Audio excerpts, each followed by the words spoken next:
మామ ఈసారి అయితే మీకు చూపిస్తున్నాను. మన సబ్స్క్రైబర్ పండుగప్పుతో పాటు ఇంకొక 2 ఐటెమ్స్ అయితే పెట్టుకున్నారండి. ఒకటి గోదావరి వైట్ ఫ్రాన్స్, ఇంకొకటి వచ్చి ఇలసండి. మన యానంలోకి పులసల కాలం అయితే ఎంటర్ అవబోతుంది. పండుగప్పుల కాలం అయితే ఇంక అయిపోయినట్టు ఆల్మోస్ట్. ఈ ఇలస ఏంటంటే అండి, మనకి పులస రాబోయే ముందు ఇలసలు అయితే వస్తాయి. సో దాంట్లో ఒక చేప అయితే కనుక వేలంపాట్లో కేజీ 300 గ్రాములండి 3700 అయితే పడిందండి అక్షరాల. సో వేలంపాట్లో మంచి రేట్ అయితే పడింది. మీ ఏరియాలో కనుక ఇలసలు ఎక్కువ దొరికితే కనుక మన యానం వేలంపాటకి తెచ్చుకోండి, మంచి రేట్ అయితే ఉంటుంది. ఎవరైనా వేలంపాటలో అయితే పార్టిసిపేట్ చేయొచ్చు.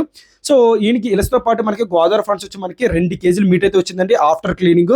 సో అది కూడా వేలంపాట్లో డైరెక్ట్ మనకి కేజీ లెక్కన ఎక్కడ ఉండదు, డైరెక్ట్ వాళ్ళు బ్యాగ్తో కానీ సంచితో కానీ వేస్తారు. సో దాని ప్రకారం అయితే తీసుకోవాలి. తీసుకుంటే ఫుల్ లేదంటే హాఫ్.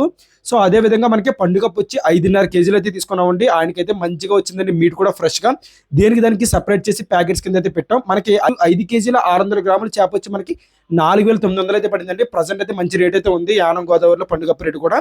ఇదండి వీడియో నచ్చితే లైక్ చేయండి గైస్. ఎవరికైనా ఇటువంటి గోదావరి చేపలు ఎవరికి కావాలని సరే కనుక పైన నెంబర్ అయితే కాంటాక్ట్ అవ్వండి. వీడియో నచ్చితే లైక్ చేయండి గైస్. మళ్ళీ నెక్స్ట్ వీడియోతో కలుద్దాం. Thank you so much for watching.